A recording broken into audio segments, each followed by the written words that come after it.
నమస్కారం. RTI 9 news కి స్వాగతం. మెదక్ జిల్లా కలెక్టర్ కార్యాలయంలో మహాత్మా జ్యోతిరావు పూలే సతీమణి సావిత్రిబాయి పూలేకు విద్యను అభ్యసించేలా చేసి ఆమె ద్వారా బాలిక విద్యను ప్రోత్సహించి మహిళా ఉపాధ్యాయులుగా తయారు చేయడం జరిగిందన్నారు. మహనీయుల జయంతులు జరుపుకుని వారి గురించి స్మరించుకోవాలని చెప్పారు. మహనీయుల జయంతులు జరుపుకున్నప్పుడు మహిళలకు సంబంధించి జ్యోతిబా పూలే సతీమణి సావిత్రిబాయి పూలే గురించి చర్చించుకోవడం జరుగుతుందన్నారు. సమాజ హితం కోసం పోరాడిన ఆదర్శ దంపతులు వీరు చరిత్ర పుటల్లో నిలిచిపోతారన్నారు. కుల మతాలకు అతీతంగా వివక్ష లేని సమాజం ఏర్పాటు చేసేందుకు ప్రభుత్వం ఉద్దేశంగా కలెక్టర్ వివరించారు.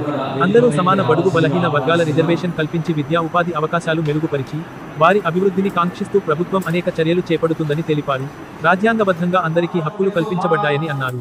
ఈ కార్యక్రమంలో టీఎన్జీఓస్ అధ్యక్షుడు దొంతి నరేందర్, సెక్రటరీ రాజ్ కుమార్, డిపిఓ యాదయ్య, జిల్లా బీసీ సంఘం గౌరవ అధ్యక్షుడు మెట్టు గంగారం, జిల్లా బీసీ సంఘం అధ్యక్షుడు నోముల శ్రీకాంత్, మహనీయుల కమిటీ చైర్మన్ ఏ బాలరాజు, బీసీ ఉద్యోగుల సంఘం కార్యదర్శి శేషాచారి, పోచమ్మల గణేష్, వెనుకబడిన తరగతుల సంక్షేమ శాఖ సిబ్బంది తాళ్లపల్లి శ్రీనివాస్, నర్సింహులు, భానుప్రకాష్, వసతి గృహ సంక్షేమ అధికారులు తదితరులు పాల్గొన్నారు.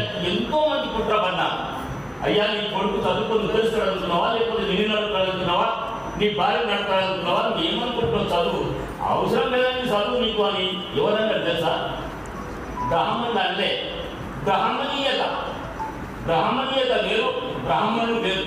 బ్రాహ్మణులను గౌరవిస్తాం, కానీ బ్రాహ్మణీయత అంటే ఒక తోటి మనిషిని చూసి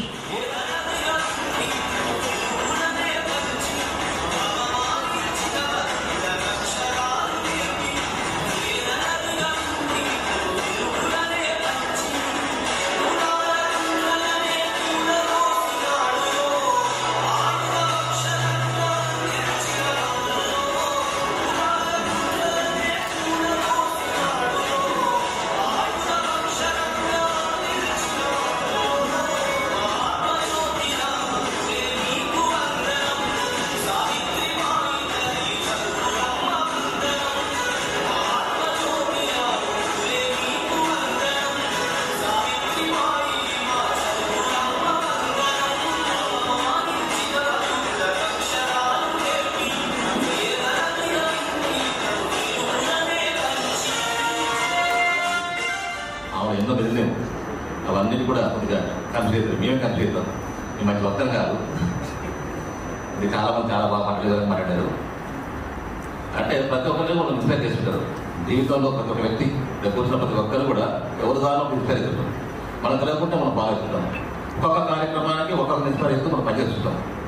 చదువుకునేటప్పుడు మనం ఇన్స్పైర్ ఇస్తుంటాం, ఆడేటప్పుడు మనం ఇన్స్పైర్ ఇస్తుంటాం. అంటే ప్రతి ఒక్కరు కూడా రాజకీయ దేశుడు కానీ లీడర్ కానీ లేకుంటే మనం నిత్యంగా చేసే ఉద్యోగాలు కానీ ఎవరో స్ఫూర్తిగా తీసుకొని చేస్తుంటాం. మరి అది రాజకీయ రంగంలో ఉంటారు, క్రీడా రంగంలో ఉంటారు, ఆర్థిక రంగంలో ఉంటారు.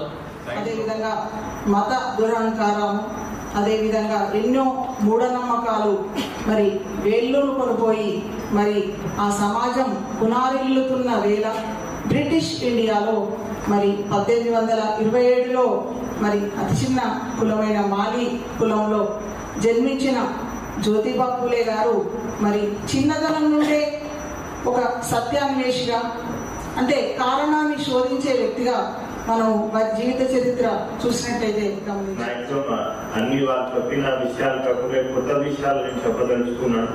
ఎస్పెషల్ ఇప్పుడు చూసినట్టయితే స్టూడెంట్స్ అందరూ కూడా ఇక్కడ ఉన్నారు. సో మనం ఇప్పుడు ఉన్న సమాజం ఏమిటంటే సమానత్వమైన సమాజం కాదు. సో ఇప్పుడు కూడా అసమానతలు ఉన్నాయి. ఇప్పుడు కూడా కుల వివక్ష లేకపోవచ్చు, కానీ ఆ కులాల విభజన అనేది ఇప్పటికి కూడా ఇంకా ఉంది. సో దాన్ని తగ్గించడానికి అనేది ప్రభుత్వం అనేది కూడా సో చాలా పెద్ద ఎత్తున కృషి చేస్తూ ఉంటుంది. సో దాన్ని తగ్గించాలంటే సోషల్ గా, ఎకనామికల్ గా సో ఎవరైతే అట్టడుగున ఉన్నారో, బలహీన వర్గాలు ఉన్నారో, సో వాళ్ళందరినీ సోషల్ గా, ఎకనామికల్ గా పైకి తీసుకొచ్చినట్టయితే తద్వారా పోయే నెక్స్ట్ వచ్చే జనరేషన్స్ అన్నా కానీ కుల వివక్ష ఉండదు, కానీ కుల విభజన లేని సమాజంగా ఏర్పడాలని ఒక మంచి ఉద్దేశంతో ప్రభుత్వం చాలా పథకాలుగా మనకి ప్రవేశపెట్టడం. బాబాసాహెబ్ అంబేద్కర్ గారు చేసిన కృషిని మనం స్మరించుకుంటా ఉంటాం. మరి బాబాసాహెబ్ అంబేద్కర్ గారి కంటే ముందు పుట్టి మరి అప్పుడు ఇంకా వివక్షలతో కూడిన సమాజంలో ఆయన జన్మించి మరి ఎంతో గొప్ప విప్లవాత్మకమైన నిర్ణయాలు ఆయన తీసుకొని మరి ఎస్పెషల్లీ ఎడ్యుకేషన్ గురించి, ఉమెన్ ఎడ్యుకేషన్ గురించి, సో అసమానతలు లేని సమాజం, హితమైన సమాజాన్ని ఏర్పరచడానికి ఆయన చేసిన కృషి మనమందరం స్మరించుకోవాల్సిన అవసరం ఉంది. సో అటువంటి సమాజంలో పుట్టి ఎవరు కూడా అనుకోని ఆ నిర్ణయాలు ఆయన తీసుకోవడం, సో తన భార్యకి ఫస్ట్ ఆయన చదువు చెప్పించడం, మళ్ళీ ఆమె ద్వారా వేరే ఆడపిల్లలకు అందరూ కూడా చదువు చెప్పించడం, ఆమె ఒక ఉపాధ్యాయులుగా తయారు చేయడం, ఇవన్నీ కూడా మనం చూస్తున్నాము. సో అందుకనే మనం నార్మల్గా ఇప్పుడు ఎంతమంది మహనీయుల జయంతులు సెలబ్రేట్ చేస్తున్నాము, ఉమెన్ సంబంధించి ఎవరైనా ఉన్నట్టయితే కూడా సో వాళ్ళ గురించి మనం ఏమైనా సెలబ్రేట్ చేసినప్పుడు మనం వాళ్ళు చేసిన కృషిని కూడా మనం మాట్లాడుకుంటాము. బట్ ఒకటే ఒక మహనీయుడి జయంతి మనం సెలబ్రేట్ చేసినప్పుడు కంపల్సరీగా వాళ్ళ భార్య గురించి మాట్లాడడం మాత్రం ఎవరైనా కూడా మనం ఆగిపోము. సో వాళ్ళు ఎవరు అనేసి అంటే మహాత్మా జ్యోతిబాపులే. సో ఎప్పుడు జ్యోతిబాపులే జయంతి చేసుకున్నా కంపల్సరీగా మనం సావిత్రిబాయి పూలే గురించి మాట్లాడుకుంటా ఉంటాం. సావిత్రిబాయి పూలే జయంతి చేసుకున్నప్పుడు కూడా బాపులే గారి గురించి కూడా మాట్లాడుకుంటాం. సో వాళ్ళిద్దరు ఒక ఆదర్శ దంపతులుగా మనం అందరం కూడా తీసుకోవడం జరిగింది. సో ఆదర్శ దంపతులు అంటే అన్యోన్యంగా వాళ్ళిద్దరు ఉండడం కాదు, వాళ్ళు సమాజానికి ఆదర్శంగా సో ఏ విధంగా సమాజ హితం కోసం ఒక దంపతులు కలిసి పాటుపడాలనేసి కూడా సో మనందరికీ కూడా ఒక మంచి స్ఫూర్తినిచ్చే విధంగా వాళ్ళిద్దరు కూడా ఉండడం. అది మనం ఇప్పుడు మాట్లాడుకుంటే ప్రతి ఒక్కరు కూడా మాట్లాడిన వాళ్ళందరూ కూడా కంపల్సరీగా సావిత్రిబాయి పూలే గురించి మాట్లాడుకుంటే ఎవరు కూడా ఉపన్యాసం ఆపింది లేదు. సో అంత గొప్ప వాళ్ళిద్దరు కూడా సో వాళ్ళని మనం స్మరించుకోవాల్సిన అవసరం ఉంది. సో ఎందుకంటే రీసెంట్ గా మనం